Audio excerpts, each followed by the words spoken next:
This presentation will outline how our language, which is made up of signs, is encouraged through language development and how that translates in our adult life.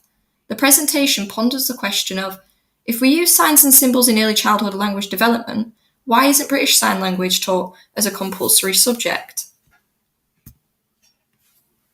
Objects of reference is essentially an object used to represent something else, such as your dad holding out a tea towel to signal for you to dry and put the dishes away, or your partner holding out their keys to ask if you've remembered yours, just as you're leaving in a rush.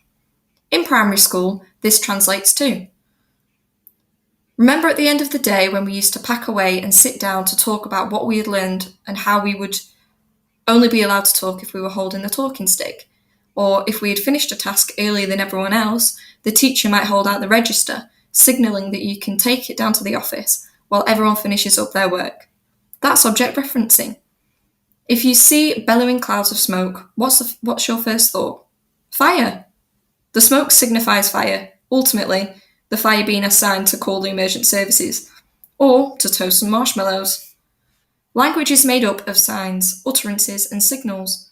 By throwing a ball in the air and catching it, you could be asking for a game of catch with one of your friends. It's really important to the development of multisensory impaired people who could be deaf, autistic, or with severe learning difficulties. Augmentative communication. Augmentative communication is a visual means of communication, similar to object referencing. In school, a common practice would be a picture used to reference something, like an action, or show where something belongs. A good example would be a picture of a coat above the cloakroom hooks to signal that this is where we should pop our jackets when we aren't wearing them. That has been carried into our adult lives too. We know which toilet is specific to our gender, or if a business accepts contactless payments, because of our understanding of symbols and images. Although we could delve into our childhood and find 100 examples of augmentative communication and how it has taught us basic understanding of the objects around us, we might not be as savvy with this stuff if it wasn't a method of inclusive teaching. It's an excellent method of language development in early years, as well as for those with multisensory impairments such as hearing impairments or autism. It also makes for an excellent revision method too. British Sign Language. Imagine you're back in school, you walk into class and your teacher greets you.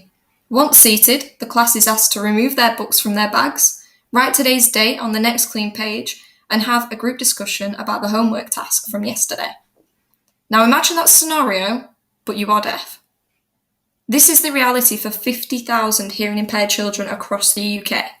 The deaf community face battles in every aspect of their day-to-day lives, from social isolation to fewer working opportunities due to communication barriers. This includes education. British Sign Language is not widely taught within the curriculum, but it's a language that is integral to supporting a full community of people in our country. We use signs to develop our own language, a system that works well. So I think British Sign Language should be a compulsory subject in the education system. The hearing world is wildly out of touch with the impact on the quality of life that hearing impaired children are left with due to the lack of inclusive education. Did you know that in 10 to 15 years, there will be 50% fewer teachers equipped to teach deaf students? That's around the time that me and my friends will be sending our children off into the education system. We need to address this in our education systems, and we already know that visual methods of communication are widely accepted to accommodate other learning disabilities, so there's no excuse as to why this isn't a part of our curriculum.